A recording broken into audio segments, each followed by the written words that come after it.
નમસ્કાર મિત્રો, હું રાજેશ ભાસ્કર આપ સૌનું યુટ્યુબમાં આપણી આ ચેનલ પર સ્વાગત કરું છું. મિત્રો, આજે આપણે તારીખ 26 જાન્યુઆરી 2024ના કેટલાક મોસ્ટ ઇમ્પોર્ટન્ટ કરંટ અફેર અને અગાઉની પરીક્ષામાં પૂછાયેલા કેટલાક ઇમ્પોર્ટન્ટ પ્રશ્નો વિશે ડિટેલમાં ચર્ચા કરીશું, જે આપને આવનારી પરીક્ષા માટે ખૂબ જ ઉપયોગી સાબિત થશે.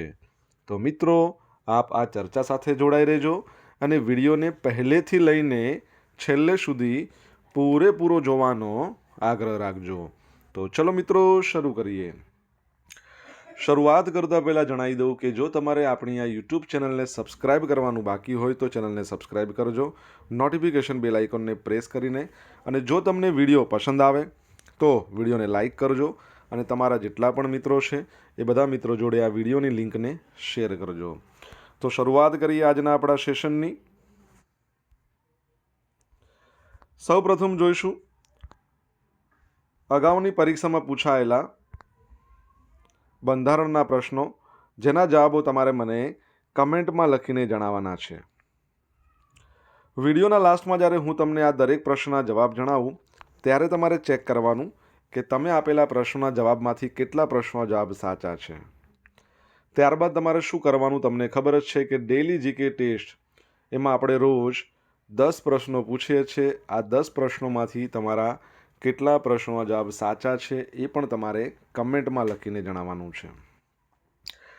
આજે 10 પ્રશ્નોની વાત કરીએ છીએ, એમાંથી 5 પ્રશ્નો બંધારણના છે અને બાકીના જે 5 પ્રશ્નો છે એ ભારતની ભૂગોળના છે. તો તમે તમારા આન્સર આપવાની છે કમેન્ટ બોક્સમાં, અને હું આજના કરંટ અફેરનો પ્રથમ પ્રશ્ન છે એની શરૂઆત કરું છું. આજનો પ્રથમ પ્રશ્ન છે કે તાજેતરમાં સમાચારમાં રહેલ સ્મૃતિવન મ્યુઝિયમ કયા સ્થળે આવેલું છે? તો જવાબ આવશે ભુજ ખાતે આવેલું છે. ક્યાં આવેલું છે? ભુજ ખાતે આવેલું છે. તો તાજેતરમાં આપણા જે મુખ્યમંત્રી છે 17મા નંબરના શ્રી ભૂપેન્દ્રભાઈ પટેલે Smritivan and unparalleled apotheosis of commemoration to 2001 victims of Gujarat earthquake, ખાસું મોટું લાંબુ નામ છે, અને આ નામનું પુસ્તક છે એનું ગાંધીનગરમાં શું કર્યું છે? વિમોચન કર્યું છે. Gujarat state disaster management authority GSDM એના દ્વારા આજે કોફી ટેબલ બુક છે પ્રકાશિત કરવામાં આવ્યું છે. અને આના પરથી મને યાદ આવ્યું કે આપદા પ્રબંધન પુરસ્કાર, તમને ખ્યાલ છે ને કે રિસન્ટલી સુભાષચંદ્ર બોઝના જન્મ જયંતિ નિમિત્તે સરકાર દ્વારા આ પુરસ્કારની ઘોષણા કરવામાં આવી છે. 2024નો પુરસ્કાર કોને આપવામાં આવ્યો છે? જો તમને ખ્યાલ હોય તો તમે કમેન્ટમાં લખી શકો છો. 26મી જાન્યુઆરીએ કચ્છના ભૂકંપને 23 વર્ષ પૂરા થયા છે. તમને ખબર છે 2001માં ભૂકંપ આવ્યો હતો, અને મુખ્યમંત્રી શ્રી ભૂપેન્દ્ર પટેલના હસ્તે વિમોચન થયેલી આ કોફી ટેબલ બુકમાં 2001ના ભૂકંપ પછી જે ભુજિયો ડુંગર છે એના ટ્રાન્સફોર્મેશન અને વડાપ્રધાન શ્રી નરેન્દ્ર મોદીના દિશા દર્શનમાં થયેલી ગુજરાતની જે વિકાસ યાત્રાની ગાથા છે એનું વર્ણન કરવામાં આવ્યું છે. વડાપ્રધાન શ્રી નરેન્દ્રભાઈ મોદીના નિદર્શનમાં જે સ્મૃતિવન અને મ્યુઝિયમ ભૂકંપ પીડિતોની યાદમાં તૈયાર કરવામાં આવ્યા છે એનું લોકાર્પણ વડાપ્રધાનશ્રીએ ઓગસ્ટ 2022માં કર્યું હતું. ભુજિયા ડુંગર પર સ્મૃતિવન નિર્જન ભૂમિમાંથી 5.5 લાખ વૃક્ષારોપણ સાથે દુનિયાનું સૌથી મોટું મિયાવાકી ફોરેસ્ટ બન્યું છે. તેની સિદ્ધિઓ આ પુસ્તકમાં પ્રસ્તુત કરવામાં આવી છે. મિત્રો, આ આર્ટિકલ છે આપણા ગુજરાતના મુખ્યમંત્રી છે, બરાબર, ભૂપેન્દ્રભાઈ પટેલ, એટલે કે ગુજરાતની જે ઓફિશિયલ સાઇટ છે ત્યાંથી લેવામાં આવ્યો છે. અને ત્યાં એવું કહેવામાં આવ્યું છે કે વિશ્વનું સૌથી મોટું મિયાવાકી ફોરેસ્ટ છે, પરંતુ તમે ગૂગલમાં સર્ચ કરશો તો તમને જોવા મળશે જે શમશાબાદ છે ને હૈદરાબાદમાં ત્યાં આવેલું છે, પરંતુ એ પણ ડેટા જૂનો છે. એમાં લગભગ 4.5 લાખ વૃક્ષોની વાત છે, પરંતુ અહીંયા 5.5 લાખ વૃક્ષો છે, એટલે આપણે આ માનવું જોઈશે.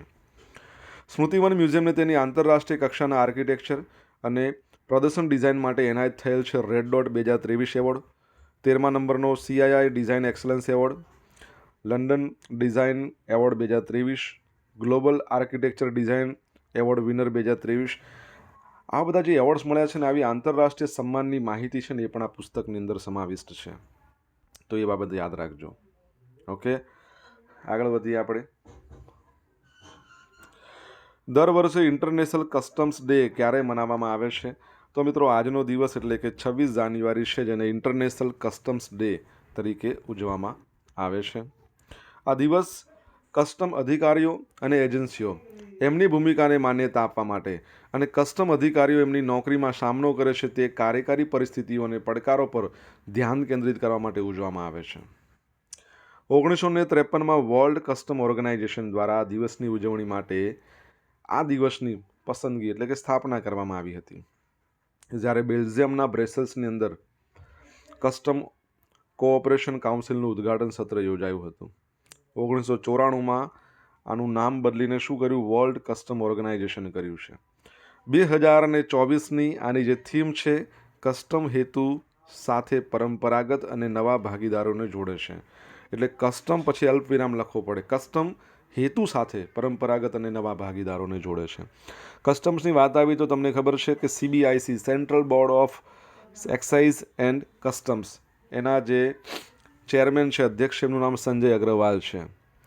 CBDT central Board of direct taxes એના જે ચેરમેન છે, અધ્યક્ષ, એનું નામ તમારે કહેવાનું છે જો તમને ખબર હોય તો. 17નો જાદુ, 4નો જાદુ, નીતિ આયોગ, RBI, આ બધા શોર્ટ્સ છે, તમારે જોવાના બાકી હોય તો જોઈ લેજો. પસંદ આવે તો તમે લાઇક કરજો, તમારા મિત્રો જોડે એને શેર કરજો. ચેનલ સબસ્ક્રાઇબ કરવાનું બાકી હોય તો સબસ્ક્રાઇબ કરજો, નોટિફિકેશન બેલ આઇકોનને પ્રેસ કરીને. પ્રજાસત્તાક દિવસ 2024. તો આ વર્ષનો પ્રજાસત્તાક દિવસ છે એની રાજ્ય કક્ષાની ઉજવણી જૂનાગઢમાં થવાની છે. પ્રજાસત્તાક દિવસ મિત્રો એ દિવસ છે જ્યારે ભારતીય પ્રજાસત્તાક એ તારીખને ચિહ્નિત કરે છે અને ઉજવણી કરે છે કે ભારતનું બંધારણ 26 જાન્યુઆરી 1950ના રોજ અમલમાં આવ્યું હતું. ભારતીય બંધારણ સભા છે એમણે 26 નવેમ્બર 1949ના રોજ આ બંધારણ છે એને અપનાવ્યું હતું અને એટલા માટે 26 નવેમ્બરને આપણે સંવિધાન દિવસ કહીએ છીએ. 75મા નંબરનો આ પ્રજાસત્તાક દિવસ છે. એની ઉજવણીની વાત કરીએ તો મુખ્ય અતિથિ છે એ ફ્રાન્સના પ્રમુખ ઇમ્યુલિયન મેક્રોન છે. અને તમને ખબર છે ટોટલ 16 રાજ્યો, યુનિયન ટેરેટરી પ્લસ 9 અલગ અલગ કેન્દ્ર સરકારના વિભાગો છે એ બધા મળીને જે ઝાંખીઓ છે રજૂ કરશે પ્રજાસત્તાક દિવસની જે પરેડ હોય છે નવી દિલ્હીમાં કર્તવ્ય પથ પર. અને એમાં આપણા ગુજરાત તરફથી ધોરડો, ગુજરાતના સરહદી પ્રવાસનની વૈશ્વિક ઓળખ, આ વિષય આધારિત ગુજરાતની ઝાંખી છે ને એ રજૂ કરવામાં આવશે.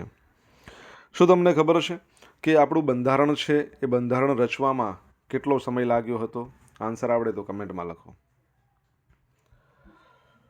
મિત્રો, વિડીયો પસંદ આવ્યો હોય, વિડીયો જોવાની મજા આવી હોય તો વિડીયોને લાઇક કરજો, તમારા મિત્રો જોડે શેર કરજો. આપણી બંને યુટ્યુબ ચેનલ રાજેશ ભાસ્કર 2 એને સબસ્ક્રાઇબ કરજો, નોટિફિકેશન બેલ આઇકોનને પ્રેસ કરીને. ટેલિગ્રામ ચેનલ છે એને તમારે જોઈન કરવાનું બાકી હોય તો જોઈન કરજો, કેમ કે તમને ડેલી કરંટ અફેરની PDF અહીંયા મળશે, સાથે તમને પોલ્સ છે ને એ પણ રમવા મળશે. તાજેતરમાં પ્રાણ પ્રતિષ્ઠા પામેલ રામ મંદિરનું નિર્માણ કઈ સ્થાપત્ય શૈલીમાં કરવામાં આવ્યું છે? તો જવાબ આવશે નાગર શૈલીમાં એને બનાવવામાં આવ્યું છે. તો અયોધ્યાનું રામલલા મંદિર છે અને પરંપરાગત નાગર શૈલીમાં બનાવવામાં આવ્યું છે. એની લંબાઈ પૂર્વથી પશ્ચિમમાં જો જોઈએ તો 380 ફૂટ છે, પહોળાઈ 250 ફૂટ અને ઊંચાઈ 161 ફૂટ છે. મંદિરનો પાયો રોલર કોમ્પેક્ટેડ કોન્ક્રીટ એટલે આપણે RCC કહીએ એના 14 મીટર જાડા સ્તર સાથે બનાવવામાં આવ્યો છે, જે એક વિશાળ કૃત્રિમ ખડકનો દેખાવ આપે છે. ટોટલ 392 થાંભલાઓ છે, 44 દરવાજાઓ છે અને મંદિર ટોટલ 3 માળનું છે અને દરેક માળ પાછા 20 ફૂટનો છે, 20 ફૂટ ઊંચો. સ્તંભો પર, દિવાલો પર હિન્દુ દેવી દેવતાઓના શિલ્પ કંડારેલા છે. મુખ્ય મંદિરની રચનામાં રાજસ્થાનના ભરતપુર જિલ્લામાંથી મેળવેલ બંસી મહારપુલ ગુલાબી સેન્ડસ્ટોન છે અને મંદિર માટે ટકાઉ અને પાયો પૂરો પાડતા 21 ફૂટ ઊંચા પ્લિન્થ, બરાબર છે, સ્લેબ એટલે એ જમીનના ભેજ સામે રક્ષણ માટે ગ્રેનાઇટ પથ્થરોનો ઉપયોગ એમાં કરવામાં આવ્યો છે. જડતર કામ માટે સફેદ, મકરાણા આરસ અને રંગીન આરસનો જટિલ ઉપયોગ થાય છે. દ્રવિડ શૈલીના મંદિરોથી પ્રભાવિત 732 મીટર લાંબી આસપાસની દિવાલ એક મિશ્ર લાક્ષણિકતા આપે છે. ટોટલ 5 એમાં મંડપો છે મિત્રો: નૃત્ય મંડપ, રંગ મંડપ, સભા મંડપ, પ્રાર્થના મંડપ અને કીર્તન મંડપ. મંદિરના નિર્માણમાં સ્ટીલ કે લોખંડનો ઉપયોગ ટાળીને પરંપરાગત બાંધકામ પદ્ધતિનો ઉપયોગ કરીને અનોખો અભિગમ અપનાવવામાં આવ્યો છે. જેના કારણે મંદિરનું આયુષ્ય 1000 વર્ષ સુધીનું બતાવવામાં આવી રહ્યું છે. મંદિરમાં જે કમ્પાઉન્ડ છે એની આસપાસના ચારેય ખૂણા પર 4 મંદિરો છે. સૂર્યદેવ, ભગવતી દેવી, ગણેશજી અને ભગવાન શિવ. ઉત્તરમાં અન્નપૂર્ણા માતાનું મંદિર છે. દક્ષિણમાં હનુમાનજીનું મંદિર છે. અયોધ્યાની વાત કરીએ, તમને ખબર છે સરયુ નદીના કિનારે આવેલું છે, જેમાં સરયુ નદીમાં એક સંસ્થા દ્વારા ક્રૂઝ સેવા શરૂ કરવામાં આવી છે. એનું નામ શું છે તમારે જણાવવાનું છે. અને દિવાળી વખતે 22.23 લાખ દીવડાઓ પ્રગટાવીને એક Guinness book of world record કરવામાં આવ્યો હતો. અને ત્યાં જે એરપોર્ટ છે એનું નામ બદલીને મહર્ષિ વાલ્મીકી ઇન્ટરનેશનલ એરપોર્ટ અયોધ્યા ધામ કરવામાં આવ્યું. અને અયોધ્યા જંકશનનું નામ પણ બદલીને અયોધ્યા ધામ જંકશન કરવામાં આવ્યું છે. અને લતા મંગેશકર ચોક એ પણ અયોધ્યામાં જ આવેલો છે. તાજેતરમાં કયા દેશ દ્વારા મેલેરિયા રોગને અટકાવવા માટે વિશ્વનો પ્રથમ મેલેરિયા રસી કાર્યક્રમ શરૂ કર્યો છે? તો કેમરૂન કરીને આફ્રિકન કન્ટ્રી છે, તો એના દ્વારા કાર્યક્રમ શરૂ કરવામાં આવ્યો છે. બાળકો માટેનો વિશ્વનો પ્રથમ મેલેરિયા રસી કાર્યક્રમ. રસીની વાત આવી એટલે મને તરત યાદ આવે છે, ભારતમાં રાષ્ટ્રીય રસીકરણ દિવસ છે ને 16મી માર્ચના રોજ મનાવવામાં આવે છે. આફ્રિકામાં દર વર્ષે પરોપજીવી રોગોના આશરે 250 મિલિયન કેસો જોવા મળે છે, જેમાંથી લગભગ 6 લાખ લોકો મૃત્યુ પામે છે અને મોટાભાગે નાના બાળકો હોય છે. કેમરૂન દ્વારા મોસ્કિરિસ્ક આ રસીનું નામ છે, એનો ઉપયોગ કરવામાં આવશે. મેલેરિયાની કોઈ પણ રસી છે ને એ ટ્રાન્સમિશનને અટકાવતી નથી, ફેલાવો અટકે નહીં.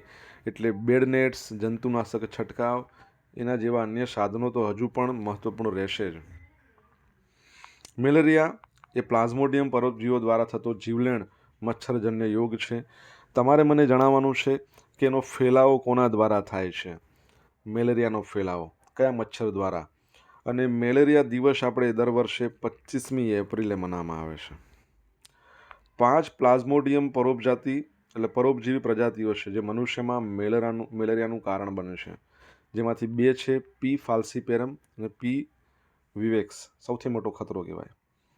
મેલેરિયા મુખ્યત્વે આફ્રિકા, દક્ષિણ અમેરિકા, એશિયાના ઉષ્ણકટિબંધીય જે વિસ્તારો છે, બરાબર છે, ત્યાં જોવા મળે છે.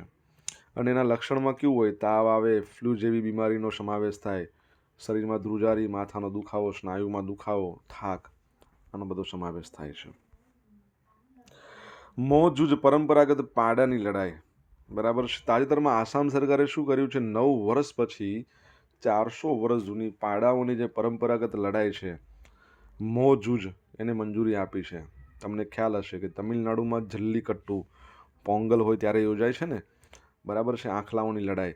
મહારાષ્ટ્રમાં પણ બળદગાડાની રેસ, એના પર સુપ્રીમ કોર્ટે પ્રતિબંધ મૂક્યો હતો 2015થી આસામમાં, મોજૂજ પર પ્રતિબંધ. હવે જાન્યુઆરી 2024માં માઘ બિહુ ઉત્સવ છે એ દરમિયાન આ પ્રતિબંધ હટાવવામાં આવ્યો, એટલે પુનરુત્થાન થયું છે. અને આસામમાં નોંધપાત્ર સાંસ્કૃતિક સુધારણા દર્શાવે છે. લગભગ 200 વર્ષ પહેલાં 30મા અહોમ રાજા સ્વર્ગદેવ રુદ્રસિંહ દ્વારા આસામી સંસ્કૃતિમાં રેસનો પરિચય થયો હતો, બરાબર છે. મોજૂજ. જલ્લીકટ્ટુની વાત કરીએ, તમને ખબર છે એનું ફૂલ ફોર્મ શું થાય છે? એટલે કે એનો મિનિંગ શું થાય છે? વોટ ઇઝ જલ્લી એન્ડ વોટ ઇઝ કટ્ટુ? આન્સર આવડતો હોય તો કમેન્ટમાં લખજો.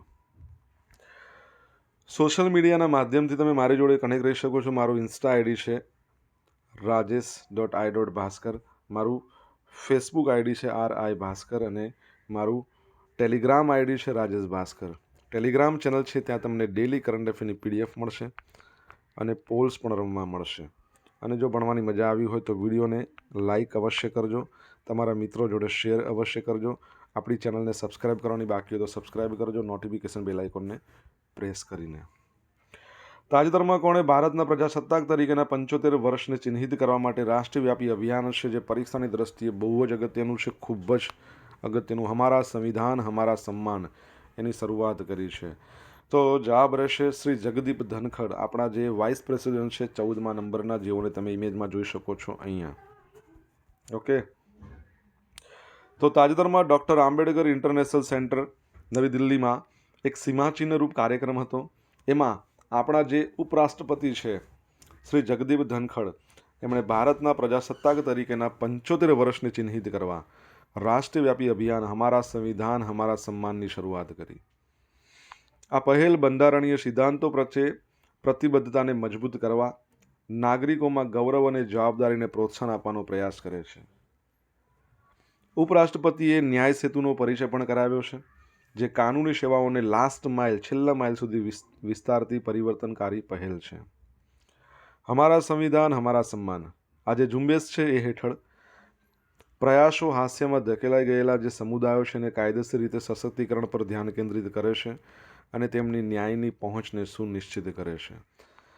આ ઇવેન્ટમાં એક્સેસ ટુ જસ્ટિસ જે સ્કીમ છે એની સિદ્ધિ પુસ્તિકાનું અનાવરણ કરવામાં આવ્યું છે. Disha designing innovative solution for holistic access to justice પરીક્ષામાંનું ફૂલ ફોર્મ પૂછાઈ શકે. અને આ દિશાનો ટેલીલો પ્રોગ્રામ પ્રી લિટિગેશન સલાહ માટે લાખો લોકોએ જોડ્યા છે આમાં. આ ઉપરાંત ભાષિણી અને ઇગ્નુ એ સાથેના સહયોગને ઔપચારિક સ્વરૂપ આપવામાં આવ્યું, જે ન્યાય સુલભતામાં ભાષાના અવરોધોને તોડીને તેને પેરાલીગલ માટે શૈક્ષણિક તકોમાં વધારો કરે છે. ઓકે, તો યાદ રાખજો. Bharat Food agriculture Organisation Committee on Fisheries એટલે કોફી એની પેટા કમિટીનું પ્રથમ ઉપાધ્યક્ષ બન્યું છે. તો 57 વર્ષમાં પ્રથમ વખત એવું બન્યું છે કે કેપ્ચરીઝ ફિશરીઝ પર FAO ફિશરીઝના બ્યુરોના સભ્ય તરીકે સેવા આપશે ભારત. ભારત 28 મિલિયનથી વધુ અંતરિયાળ અને દરિયાઈ માછીમારો સાથે ટોચના માછીમારો દેશોમાંનું એક કહી શકાય. અને માછલી પરથી યાદ આવ્યું, આપણા ગુજરાતની સ્ટેટ ફિશ ઘોષિત કરવામાં આવી છે. 21 નવેમ્બરના રોજ ગ્લોબલ અથવા તો વર્લ્ડ ફિશરીઝ ડે, જેની એક ગ્લોબલ કોન્ફરન્સ યોજાઈ હતી આપણા અમદાવાદમાં સાયન્સ સિટી સોલા ખાતે. તો ઘોલ માછલી આપણા ગુજરાતની સ્ટેટ ફિશ છે. ઘોલ માછલી પ્રોટોનોબિયા ડાયકાન્થસ એનું નામ છે. ગ્લોબલ સાઉથના પ્રતિનિધિ તરીકે આ નિર્ણાયક પેટા સમિતિમાં ભારતની ભૂમિકા મત્સ્યપાલન, શાસન અને વ્યવસ્થાપનને લગતા વૈશ્વિક વર્ણનને ખૂબ જ જરૂરી સંતુલન અને પરિપ્રેક્ષ્ય આપશે. Committee on fisheries food agriculture organisation કાઉન્સિલની પેટા કંપની સંસ્થા છે, જેની સ્થાપના ફૂડ એગ્રીકલ્ચર ઓર્ગેનાઇઝેશન કોન્ફરન્સ દ્વારા 1965 એના 13મા નંબરના સત્રમાં કરવામાં આવી હતી. આ સમિતિ હાલમાં એકમાત્ર વૈશ્વિક આંતર સરકારી મંચની રચના કરે છે, જ્યાં મુખ્ય આંતરરાષ્ટ્રીય મત્સ્ય ઉદ્યોગો, જળચર ઉછેરની સમસ્યાઓ અને મુદ્દાઓ પર ચર્ચા કરવામાં આવે છે. ફૂડ એગ્રીકલ્ચર ઓર્ગેનાઇઝેશનની વાત કરીએ તો 1945માં એની સ્થાપના થઈ. હેડક્વાર્ટર એનું રોમમાં છે. એના અધ્યક્ષનું નામ તમારે કહેવાનું છે, તમને ખબર હોય તો. હવે મિત્રો જોઈશું અગાઉની પરીક્ષામાં પૂછાયેલા બંધારણના પ્રશ્નો. પ્રથમ પ્રશ્ન, નીચેના પૈકી સંવિધાનના કયા અનુચ્છેદની વડી અદાલતને રીટ સ્વીકારવાની હુકુમત પ્રાપ્ત થઈ છે? તો 226. સંઘના હિસાબોને લગતા કમ્પ્ટ્રોલર અને ઓડિટર જનરલના અહેવાલો કોને સુપ્રત કરવામાં આવે છે? તો રાષ્ટ્રપતિને. હાલમાં આપણા CAG કોમ્પ્ટ્રોલર and auditor general of India Girishchandra Murmu છે. રાષ્ટ્રપતિ શાસન હેઠળના રાજ્યનું અંદાજપત્ર રજૂ ક્યાં થાય છે? અંદાજપત્ર ક્યાં રજૂ થાય? તો યાદ રાખજો, હંમેશા લોકસભામાં. ભારતના બંધારણમાં અસ્પૃશ્યતા નિવારણની જોગવાઈ કયા અનુચ્છેદમાં છે? તો 17 નંબર. હમણાં જ રિસન્ટલી તમને ખબર હોય તો TDOની એક્ઝામમાં પણ પૂછાઈ ગયું છે. વટ હુકમ કરવાની સત્તા કોની હોય? તો રાજ્યપાલની હોય અને રાષ્ટ્રપતિની હોય. હવે જોઈશું અગાઉની પરીક્ષામાં પૂછાયેલા ભારતની ભૂગોળના પ્રશ્નો. પહેલો પ્રશ્ન, ઇન્ડિયા INX જેનું ઉદ્ઘાટન વડાપ્રધાનશ્રીએ કરેલું છે તે કયા શહેરમાં છે? તો ગિફ્ટ સિટી ગાંધીનગરમાં છે. ગુજરાતમાં ઘઉંનું સૌથી વધારે ઉત્પાદન કયા જિલ્લામાં થાય છે? તો ઉત્પાદનની વાત આવે તો અમદાવાદમાં, પણ વાવેતર મહેસાણામાં થાય છે સૌથી વધારે. ફ્લોરસપારના ઉત્પાદનની બાબતમાં ગુજરાત એશિયા ખંડમાં કેટલામાં નંબર પર છે? નંબર 1 પર છે. ઓપેલ પેટ્રોકેમિકલ્સ જે હાલમાં રાષ્ટ્રને સમર્પિત કરવામાં આવ્યું, કયા સ્થળે આવેલું છે? દહેજ. બનાસકાંઠા જિલ્લામાંથી મળતું નીચેનું કયું ખનિજ સિરામિક ઉદ્યોગમાં ટાઇલ્સ પર ચમક લાવવા માટે વપરાય છે? તો વુલેસ્ટોનાઇટ. યાદ રાખજો. હવે મિત્રો જોઈશું ગઈકાલે પૂછેલા પ્રશ્નનો જવાબ. પ્રથમ પ્રશ્ન, આ વર્ષે પ્રજાસત્તાક દિનની પરેડમાં ગુજરાતના ટેબ્લોમાં કયા ગામની ઝાંખીનો સમાવેશ કરવામાં આવ્યો છે? કે ધોરડો. સેકન્ડ છે કે તાજેતરમાં સમાચારમાં રહેલ સુભાષચંદ્ર બોઝ આપદા પ્રબંધન પુરસ્કારની સ્થાપના ક્યારે કરવામાં આવી? સ્થાપના 2022માં થઈ, પરંતુ પુરસ્કાર 19, 20, 21, 22 આ ચારેય એક જ વર્ષે આપવામાં આવ્યો. બરાબર છે? યાદ રાખજો. હવે મિત્રો આજે પૂછેલા પ્રશ્નનો જવાબ જોઈ લઈએ. પહેલો પ્રશ્ન હતો કે નેતાજી સુભાષચંદ્ર બોઝ આપદા પ્રબંધન પુરસ્કાર 2024 કોને આપવામાં આવ્યો છે? તો 60 પેરાસૂટ જે ફિલ્ડ હોસ્પિટલ આવેલી છે ઉત્તર પ્રદેશમાં એને આપવામાં આવ્યો છે. સેકન્ડ પ્રશ્ન, CBDT central Board of direct taxes એના જે અધ્યક્ષ છે એનું નામ શું છે? નીતિન ગુપ્તા છે. ત્રીજો પ્રશ્ન છે કે આપણું જે બંધારણ છે રચવામાં કેટલો સમય લાગ્યો? 2 વર્ષ થયા, 11 મહિના થયા, 18 દિવસ થયા છે. ચોથો પ્રશ્ન, અયોધ્યામાં સરયુ નદી કિનારે આવી છે. સરયુ નદીની અંદર અલકનંદા ક્રૂઝ સેવા એના દ્વારા ક્રૂઝ સેવા શરૂ કરવામાં આવી છે. પાંચમો પ્રશ્ન, મેલેરિયા છે એનો ફેલાવો કોણ કરે છે? માદા એનાફિલિસ મચ્છર. છઠ્ઠો પ્રશ્ન, જલ્લીકટ્ટુ, જલ્લીનો મતલબ શું થાય? તો સોના અથવા ચાંદીનો સિક્કો, અને કટ્ટુનો મતલબ થાય બાંધવું, ટાઈ. સાતમા નંબરનો પ્રશ્ન શું છે? ફૂડ એગ્રીકલ્ચર ઓર્ગેનાઇઝેશનના અધ્યક્ષનું નામ શું છે? તો ક્યુ ડોંગ્યુ. યાદ રાખજો. હવે મિત્રો જોશું ગઈકાલના કરંટ અફેરમાંથી પૂછેલા કેટલાક ઇમ્પોર્ટન્ટ પ્રશ્નો જેના જવાબો તમારે મને કમેન્ટમાં લખીને જણાવવાના છે. પ્રથમ પ્રશ્ન છે કે ગુજરાતમાં રાષ્ટ્રીય બાલિકા દિવસ નિમિત્તે 182 વિદ્યાર્થીનીઓએ વિધાનસભાનું સંચાલન કર્યું. એ કાર્યક્રમનું નામ શું આપવામાં આવ્યું હતું? સેકન્ડ પ્રશ્ન, તાજેતરમાં કયા રાજ્યના પૂર્વ મુખ્યમંત્રી શ્રી કર્પૂરી ઠાકુરને મરણોત્તર ભારત રત્ન આપવાની 2024ની વાત છે એ ઘોષણા કરવામાં આવી છે? જો આન્સર આવડે તો કમેન્ટમાં લખજો. તો મિત્રો આ હતા આજના દિવસના કેટલાક મોસ્ટ ઇમ્પોર્ટન્ટ કરંટ અફેર, અને સાથે આપણે જોયું અગાઉની પરીક્ષામાં પૂછાયેલા કેટલાક ઇમ્પોર્ટન્ટ પ્રશ્નોના જવાબોની સાથે. આશા રાખું બધાને ભણવાની મજા આવી હશે. મજા આવી હોય તો વિડીયોને લાઇક અને શેર કરજો. આપણી બંને યુટ્યુબ ચેનલ રાજેશ ભાસ્કર 2ને સબસ્ક્રાઇબ કરજો નોટિફિકેશન બેલ આઇકોનને પ્રેસ કરીને. તો મિત્રો thank you so much for watching this video. Have a nice day. Jai Hind, જય ભારત.